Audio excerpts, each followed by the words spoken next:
বরিশাল মুরাদী উপজেলার নন্দীবাজার গ্রামের রাজ্জাক খাঁর বাড়িতে রাজ্জাক খাঁর ঘরে আগুন লেগেছে। আগুনে পুরো ঘর শেষ। এলাকার লোকজন সকলে মিলে আগুন নিয়ন্ত্রণের চেষ্টা করছে।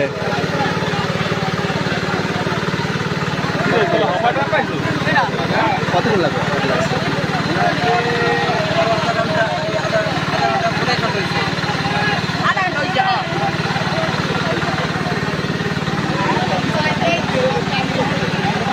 তীব্র গরমের মধ্যে আগুনে লেলিহান শিখায় পুরো ঘর থেকে কিছুই বের করা যায়নি। ঘর পুরোটাই একদম শেষ, কিছু নাই ঘরের।